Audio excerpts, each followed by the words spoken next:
Hello दोस्तों, आप सभी का स्वागत है स्टडी पॉइंट चैनल में। आइए देखते हैं अभी जो जूनियर असिस्टेंट 2016 का एग्ज़ाम चल रहा है और जो आने वाला इंटरव्यू है आबकारी सिपाही का, इन दोनों में कौन से क्वेश्चन सामान्य गणित से पूछे जा रहे हैं। ठीक है, अगर आप इतना तैयार कर लेते हैं तो ये मानकर चलिए कि आपसे जो भी सामान्य गणित के क्वेश्चन पूछे जा रहे हैं वो इन्हीं से मिल जाएंगे। तो मेरा एक प्रयास था कि मैं गणित में मैंने देखा, 2-4 बच्चों से बात हुई कि ये सामान्य क्वेश्चन पूछे जा रहे हैं। त्रिभुज का क्षेत्रफल क्या है, वृत्त की परिधि बताइए, ठीक है, औसत क्या है, अनुपात क्या है, प्रतिशत क्या है, तो ये सारी चीज़ें वो पूछ रहे हैं। आइए देखते हैं कि इनका जवाब हम कैसे देंगे। ठीक, सामान्य गणित से इंटरव्यू में पूछे जाने वाले क्वेश्चन। देखिए, आपसे क्वेश्चन कर सकते हैं, मैंने इसीलिए संभावित क्वेश्चन पूरे तैयार कर लिए। इतना पढ़ने के बाद आप आराम से जाकर इंटरव्यू दीजिए। इतनी जानकारी आपको कम से कम होनी चाहिए। वर्ग क्या है और वर्गमूल क्या है, ठीक, इन दोनों में अंतर पूछ सकते हैं। देखिए, किसी संख्या को उसी संख्या से गुणा कर दो तो वर्ग है, ठीक, जैसे आगे बता दें। और जो गुणनफल प्राप्त होता है, जो गुणनफल प्राप्त होगा उसको वर्गमूल कह देंगे। ठीक, किसी संख्या को उसी संख्या से गुणा करोगे तो वो वर्ग हो जाएगा और जो गुणनफल प्राप्त होगा उसको वर्गमूल कहेंगे। ठीक, चलिए दोस्तों आगे देखते हैं। जैसे देखिए, 6 × 6 बराबर कितना, 36 आया, तो 36 क्या हो गया, वर्गमूल हो गया आपका। 6 क्या है, 6 का 6 से गुणा वर्ग है। ठीक, 5 × 5 बराबर 25। ठीक, तो 5 क्या है, वर्ग है, और 25 वर्गमूल है। 4 × 4 वर्गमूल क्या हो गया, 16 इसका। ठीक है, मेरे हिसाब से आप सभी समझ गए होंगे। चलिए आगे देख लेते हैं कि घन क्या है और घनमूल क्या है। ठीक, किसी संख्या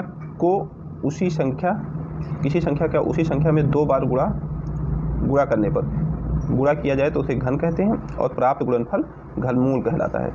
कोई भी संख्या अगर उसका 2 बार गुणा किया जाए, ठीक, उसी संख्या से 2 बार गुणा किया जाए तो वो घन कहलाएगी और प्राप्त गुणनफल क्या कहलाएगा, घनमूल कहलाएगा। देख लेते हैं। ठीक, यहाँ एक बात आपको समझनी जरूरी है कि वर्ग में क्या था कि किसी संख्या का उसी संख्या से गुणा करना, और यहाँ किसी संख्या को उसी संख्या से 2 बार गुणा करना। जैसे 7 एक संख्या हो गई, इसको 2 बार गुणा किए, 7 और 7 से। ठीक, तो ये क्या हो गया, घन हो गया। ठीक, इसको घन कहेंगे। 7 से 2 बार गुणा करने को हम घन कहेंगे। ठीक है, तो जो गुणनफल प्राप्त होगा उसको घनमूल कहेंगे। तो किसी संख्या का उसी संख्या से 2 बार गुणा करना घन है और जो गुणनफल प्राप्त होता है उसको घन मूल कहते हैं। ठीक है, इतना आप अगर बता देंगे, वहाँ ऐसे पूछते हैं क्वेश्चन, तो आप अच्छे से, आपके नंबर भी बढ़ जाएंगे वहाँ। चलिए देखिए, ये सारे क्वेश्चन पूछे गए हैं अभी। पूर्णांक क्या है, ठीक, तो पूर्णांक बताते हुए आप बताइए कि सर ऋण पूर्णांक और शून्य तथा धन पूर्णांक के समूह को क्या कहते हैं, पूर्णांक कहते हैं। देखिए, ऋण पूर्णांक जैसे मैंने लिख दिया है, -4, -3, -2, -1 व 0, 1 2 3 4। 1 2 3 4 क्या है, धन पूर्णांक है। -4, -3, -2, -1 एक ऋण पूर्णांक है। ठीक है, और शून्य, इन सबको सम्मिलित रूप से जब शामिल करेंगे तो उसको क्या कहेंगे, पूर्णांक। चलिए इसको बहुत ध्यान से देखिएगा आप सभी। पूर्णांक सम संख्याएं, विषम संख्याएं, ठीक है। देखिए, सम संख्याएं क्या होती हैं। सम संख्याएं किसे कहते हैं, 2 से विभाजित होने वाली संख्याएं सम संख्याएं कहलाती हैं। जैसे 2, 4, 6, 8, 10, ये सभी 2 से विभाजित हो रही हैं, ये क्या है, सम संख्याएं हैं। विषम संख्याएं क्या हैं, जो संख्याएं 2 से विभाजित नहीं होती हैं उनको विषम संख्याएं कहते हैं। जैसे 1, 3, 5, 7, ठीक है, ये सब क्या है, विषम संख्याएं हैं। तो आपसे इंटरव्यू में पूछे कि सम संख्याएं कौन सी होती है, तो आप बताइए कि वे संख्याएं जो 2 से पूरी तरीके से विभाजित हो जाती हैं वो सम संख्याएं होती हैं। एग्जाम्पल के तौर पर आप 2, 4, 8, ठीक, 6, 10 ऐसे बता सकते हैं। विषम संख्याएं आपसे पूछे तो आप बताएंगे कि वे संख्याएं जो 2 से विभाजित नहीं होती हैं। बहुत आसान है, ठीक, जैसे 1, 3, 5, 7। चलिए आगे देखते हैं। हाँ, ये क्वेश्चन अभी इंटरव्यू में उसमें जूनियर असिस्टेंट 2016 का जो इंटरव्यू चल रहा है उसमें एक बच्चे से पूछा गया था कि परिमेय संख्याएं क्या होती हैं। परिमेय संख्याएं ऐसी संख्याएं होती हैं जिन्हें हम P/Q के रूप में लिख सकते हैं। ठीक है, या लिखी जा सकने वाली, आप कहेंगे परिमेय संख्याएं वो होती हैं जो P/Q के रूप में लिखी जा सकें। ठीक है, P/Q के रूप में लिखी जा सकने वाली संख्याएं परिमेय संख्याएं कहलाती हैं। ठीक, यहाँ याद रखना है, जहाँ ये भी बता देना है, जैसे बड़ा इम्प्रेस पड़ेगा उनके ऊपर, जहाँ q बराबर 0 नहीं हो सकता है, q बराबर 0 कभी नहीं हो सकता है। ठीक, जैसे 22/7, 7/9 ये क्या है, परिमेय संख्याएं हैं। ठीक है, मुझे लगता है आप सभी समझ रहे होंगे। चलिए आगे, बाकी अपने हिसाब से डिफिनेशन भी आप सभी तैयार कर सकते हैं। जैसे आप परिमेय संख्या, अपरिमेय संख्या, ये सब चीज़ें पढ़ लीजिए। ठीक है, मैंने यहाँ बता दी है, आप और अच्छे से अपनी डिफिनेशन तैयार कर लीजिए। मैंने थोड़ा थोड़ा बता दिया है। ठीक है, तो आप देख लीजिएगा, मैथ में सामान्य से क्वेश्चन ये पूछे जा रहे हैं, और ये किसी भी विद्यार्थी से अपेक्षा की जाती है जिसने जूनियर असिस्टेंट का या फिर उसका अपना आबकारी सिपाही का एग्जाम दिया है, वहाँ भी मैथ थी, तो ये सामान्य मैथ सबसे अपेक्षा की जाती है पूछने की। देखिए अपरिमेय संख्याएँ क्या होती हैं। देखिए बहुत आसान है, जैसे सम संख्याएँ थी, विषम संख्या, वैसे ही परिमेय और अपरिमेय, जिन्हें हम P/Q के रूप में ना लिख सकें, P और Q के रूप में ना लिखी जा सकने वाली संख्याएं अपरिमेय संख्याएं कहलाती है। जैसे पाई हो गया, आपसे पूछेंगे उदाहरण, पाई बता सकते हैं, √2 बता सकते हैं, √3 बता सकते हैं। ठीक, ये सब क्या है, अपरिमेय संख्याएं हैं। आपसे अगर पूछ लें कि वास्तविक संख्याएं क्या होती हैं, वास्तविक संख्याएं, तो आप बताएंगे परिमेय संख्याएं और अपरिमेय संख्याओं के सम्मिलित रूप को वास्तविक संख्याएं कहते हैं। वास्तविक संख्याएं क्या हैं, परिमेय संख्याएं, और अपरिमेय संख्याओं के सम्मिलित रूप को वास्तविक संख्याएं कहते हैं। चलिए आप अपनी तरफ से ये सारी डिफिनेशन जरूर तैयार कर लीजिएगा। ठीक है, यहाँ मैं बता दे रहा हूँ कि इंटरव्यू में पूछा क्या जा रहा है और कैसे कैसे क्वेश्चन आ रहे हैं। चलिए भाज्य संख्याएं, अगर आपसे पूछा जाए कि भाज्य संख्याएं कौन सी होती हैं, तो भाज्य संख्याएं वे संख्याएं होती हैं जो स्वयं से तथा एक के अतिरिक्त किसी अन्य संख्या से विभाजित हो जाएं। ठीक है, स्वयं तथा एक के अतिरिक्त किसी अन्य संख्या से विभाजित होने वाली संख्याएं भाज्य संख्याएं होती हैं। और अभाज्य संख्याएं क्या होंगी, स्वयं तथा एक के अतिरिक्त किसी अन्य संख्या से विभाजित ना हो, उनको अभाज्य संख्याएं कहते हैं। जैसे भाज्य संख्याएं देखिए आप, 4 स्वयं और एक के अतिरिक्त 4 विभाजित होता है, देखिए 2 से होता है, 2 दूना 4। ठीक है, 4 हो गया, 6 हो गया, 8 हो गया, 9 हो गया। तो ऐसी संख्याएं जो स्वयं तथा एक के अतिरिक्त किसी अन्य संख्या से भी विभाजित हों, उनको भाज्य संख्याएं कहेंगे।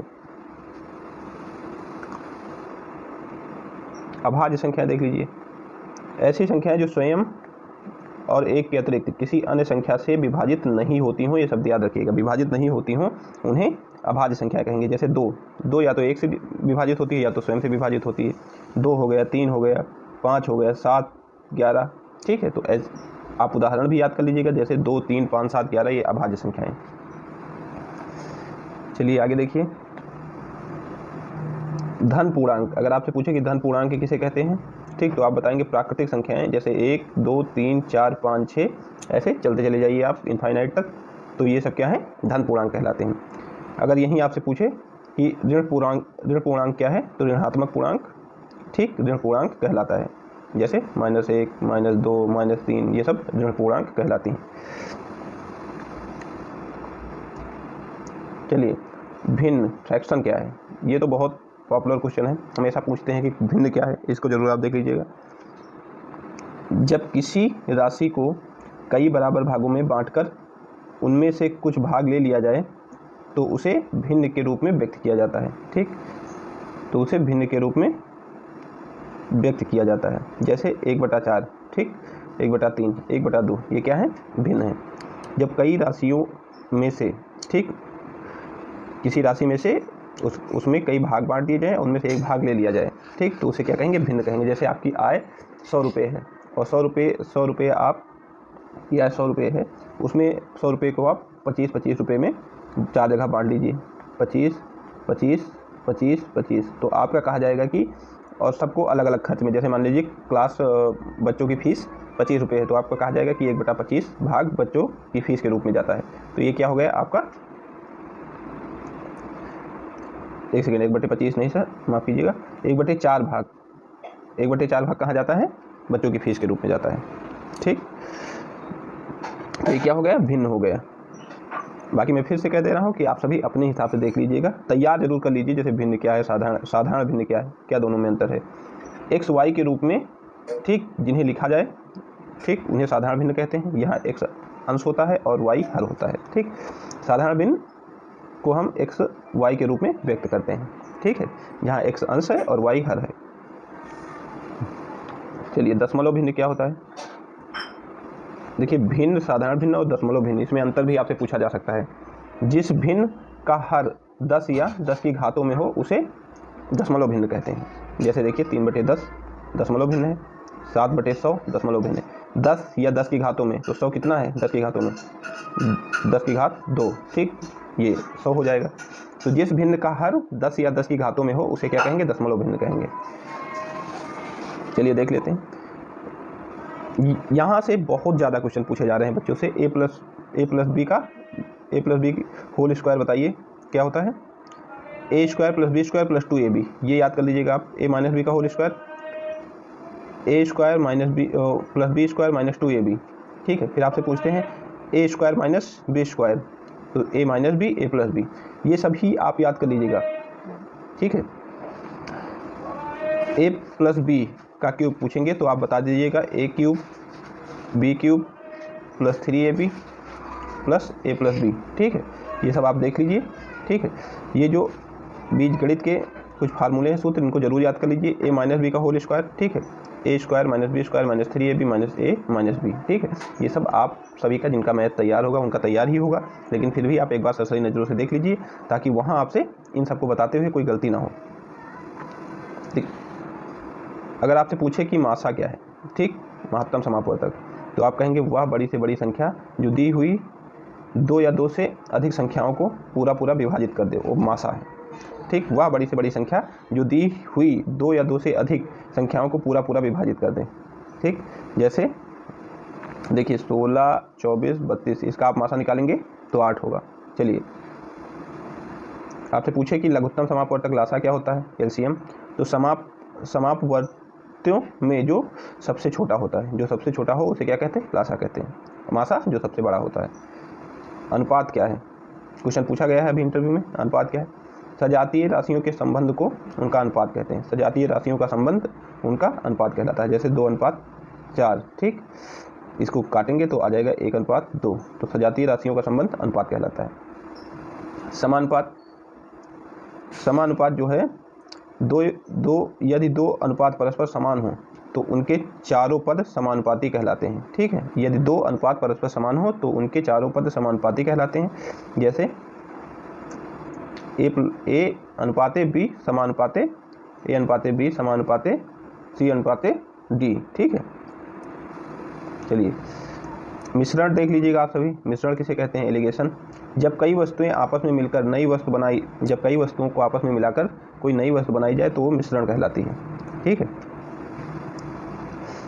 औसत क्या है, एवरेज पूछा गया है इंटरव्यू में, ठीक। सजातीय राशियों के योगफल को उनकी संख्या से भाग देने पर जो भागफल प्राप्त होता है उसे औसत कहते हैं। सजातीय राशियों को के योगफल को उनकी संख्या से भाग देने पर जो भागफल प्राप्त होता है वो उसे औसत कहते हैं। देखिए आप बता सकते हैं कि औसत बराबर होता है सभी संख्याओं का योग और कुल संख्याएं, ठीक है, अपॉन कुल संख्याएं, ये औसत है आपका।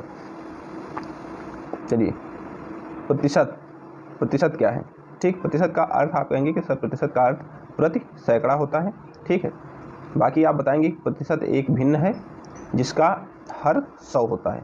प्रतिशत एक भिन्न है जिसका हर 100 होता है, ठीक है। 10% कहने का मतलब है कि 10/100, हर कितना हुआ 10 और अंश 10 हर 100, ठीक है। आपसे पूछे क्रय मूल्य क्या है, एक सेकेंड, आपसे पूछा जाएगा कि क्रय मूल्य से आप क्या समझते हैं, तो आप कहेंगे सर क्रय मूल्य जिस मूल्य पर कोई वस्तु खरीदी जाए उसे क्रय मूल्य कहते हैं। फिर पूछेंगे विक्रय मूल्य क्या है, तो आप बताएंगे जिस मूल्य पर कोई वस्तु बेची जाए उसे विक्रय मूल्य कहते हैं। लाभ कैसे निकालोगे, तो आप बताएंगे लाभ विक्रय माइनस क्रय से निकालेंगे। हानि अगर पूछ लिया तो क्रय माइनस विक्रय, आप सभी को सब पता होगा, ये साधारण से क्वेश्चन है, फिर भी आप तैयार कर लीजिएगा। ये वीडियो उनके लिए है जिनका नहीं तैयार है या जिन्होंने मैथ बहुत दिनों से पढ़ी ना हो। बट्टा क्या है, डिस्काउंट, किसी वस्तु के मूल्य में कटौती बट्टा कहलाती है, ठीक। चलिए अगर आपसे पूछ लिया जाए ब्याज किसे कहते हैं, तो बताइएगा उधार ली गई धनराशि को वापस करते समय जो अतिरिक्त राशि दी जाती है उसे ब्याज कहते हैं। उधार ली गई धनराशि को वापस करते समय जो अतिरिक्त राशि दी जाती है उसे ब्याज कहते हैं। चलिए अगर आपसे पूछा जाए मूलधन क्या है, तो उधार ली गई राशि मूलधन कहलाती है, ठीक। साधारण ब्याज जब केवल मूलधन पर जोड़ा जाए तो उसे साधारण ब्याज कहते हैं। ऐसा ब्याज जो केवल मूलधन पर जोड़ा जाए उसे साधारण ब्याज कहते हैं। साधारण ब्याज का सूत्र भी याद कर लीजिए। देखिए सिंपल इंटरेस्ट बराबर मूलधन गुणे दर गुणे समय अपॉन 100, ठीक। और मिश्र धन बराबर होता है मूलधन प्लस साधारण ब्याज। चलिए इनको जानने की जरूरत नहीं, बस डिफिनेशन याद रखिए आप। चक्रवृद्धि ब्याज क्या है? Compound interest. जब मूलधन के साथ साथ प्रतिवर्ष ब्याज पर भी ब्याज जोड़ा जाए तो उसे कहते हैं चक्रवृद्धि ब्याज। अक्सर क्वेश्चन पूछा जाता है, जब मूलधन के साथ साथ प्रतिवर्ष ब्याज पर भी ब्याज जोड़ा जाए तो उसे चक्रवृद्धि ब्याज कहते हैं। इसका फार्मूला भी देख लीजिए आप। कंपाउंड इंटरेस्ट बराबर मूलधन 1 ब्रैकेट में 1 प्लस दर बटे 100, ठीक है। समय दूरी बराबर अगर आपसे पूछें तो चाल गुणे समय होता है। चाल बराबर अगर आपसे पूछें तो दूरी बटे समय होता है। समय बराबर अगर आपसे पूछा जाए तो दूरी बटे चाल होता है। चलिए आगे देख लीजिए, त्रिभुज का क्षेत्रफल अगर आपसे पूछा जाए तो 1/2 आधार गुणे ऊंचाई, ठीक। ये त्रिभुज का क्षेत्रफल है। अगर आयत का क्षेत्रफल पूछा जाए तो लंबाई गुणे चौड़ाई बताएंगे आप। आयत का परिमाप पूछा जाए तो 2 गुणे लंबाई प्लस चौड़ाई, 2 गुणे लंबाई प्लस चौड़ाई आयत का परिमाप होता है। ये आप सभी ध्यान रखिएगा।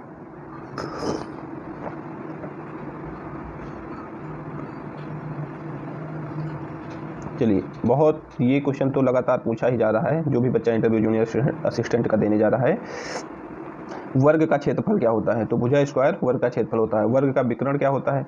√2 इंटू भुजा, ठीक है।